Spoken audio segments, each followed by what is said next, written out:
Hey everybody, welcome to week 3 of the build. That should be week 3 of our enclosed trailer build. Fun week for me because we finally got all the prep out of the way and made some significant progress. Lots of fun. Let's get to the footage. All right, so this is one of the sidewalls. You can see there's basically two 3/4 inch pieces of plywood that make up the sidewall. They are glued and screwed, and basically one really thick 1.5 inch piece. You'll see there's also a lip at the bottom of the wall, and that allows for a 2x4 basically to mate in. So that'll help when we stand everything up. Lots of surface area to glue and screw. On to the next picture. The lip on this side is actually in the vertical direction, and that is for the sidewalls to lock in. So basically what I'm trying to show you here is there's lots of areas for gluing, screwing, and basically locking everything together. What we don't want to have happen is when everything's erected that we end up with a trailer that wants to shake and rack a little bit. This will help prevent that.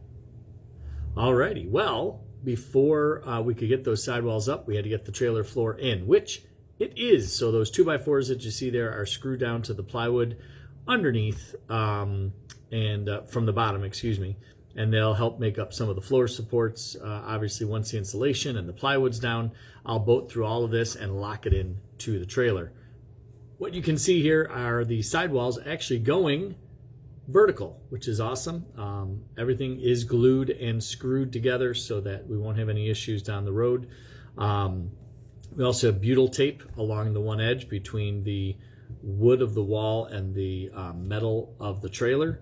The butyl tape is like a rubberized tape, and it basically gets really sticky. We then clamped everything together to make sure it's really glued, and we used the 3x glue, the P&L Instabond, whatever it's called, glue, to make sure everything was locked in really well. Anyways, you can see we used the hand clamps. We also did 45s down once we had the wall nice and plumb. The trailer itself is up on jacks and perfectly level, making it that much easier to level off the walls as well.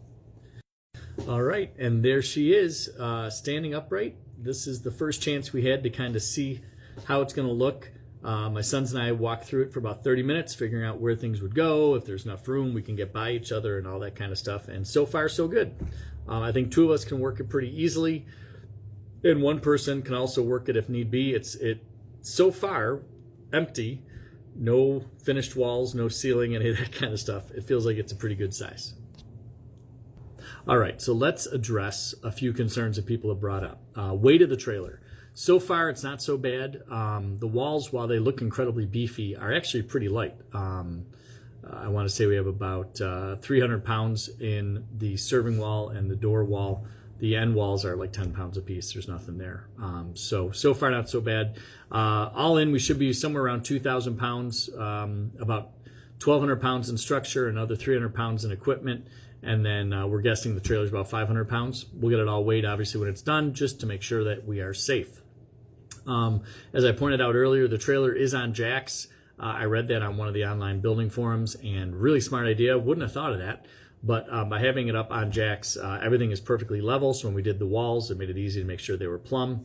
Solid foundation is the best way to start and all that kind of stuff. So there was that. When I'm gluing the plywood together, plywood to plywood, we're using just standard Titebond 2 wood glue. Lots and lots of it, and then we glue it after it's glued and put together and clamped. Then we go ahead and screw it. After it's all dry, basically you're never going to get that apart. But again, I wanted to make sure I had a really good bond there. For the corners, the floor, the ceiling, and all that kind of stuff, we're actually using something out of a caulk gun called Loctite 3X Premium. Very expensive compared to wood glue. But those are the joints that I'm really, really concerned about. And then last but not least, stainless steel fasteners. Anytime, any corners, floor, underneath, that kind of stuff where I'm concerned that there might be some water that might get to it, we are using stainless steel fasteners. So there's no issues there. This week I did make a couple of screw ups. And again, full disclosure, you see everything. I don't want to hold anything back so that you guys can learn from me. Screwed a couple of things up. So I built the panels but I wanted to, the sidewall panels, but I wanted to build them in such a way that we could just flip them up and then walk them into place. Smart idea, so I thought.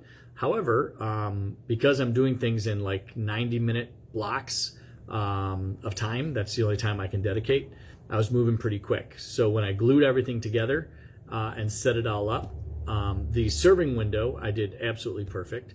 The other side, which is where the door is, the entry door, I did upside down. So those little grooves that I showed you about on the one panel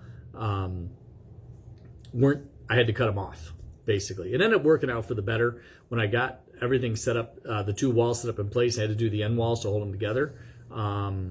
It worked out great because I could just make sure that the wall like over the hitch and the wall where my grill is going to be, I could just make them long. I can cut off the excess later, but that made it real easy to level everything up.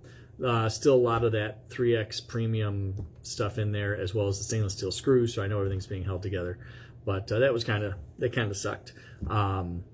Yeah. Anyways, I also screwed up the floor.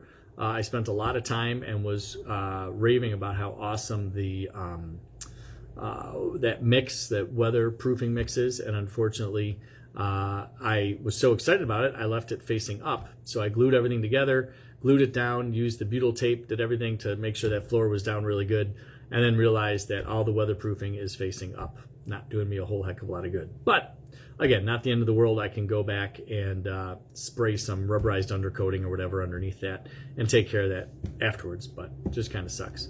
As far as the time frame goes, we are for the first time a little behind schedule on week 3.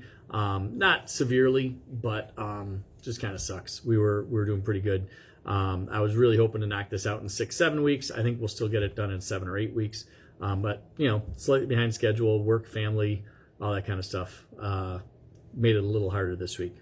On the budget, really didn't spend any money this week. I think I spent $100 on some odds and ends stuff, so no big deal there.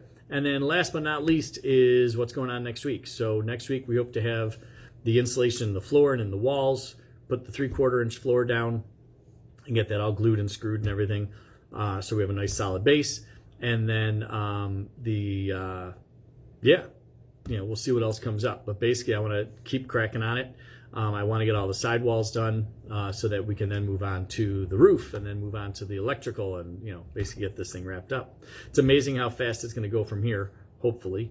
And, happy with the progress so far. If you guys have any questions, comments, concerns, wonder why the heck I'm doing something the way I'm doing it, post in the comments, drop me an email, let me know. And, we'll take it from there. Thanks for all your help, everybody. I appreciate all the feedback. We will catch you soon. Bye now.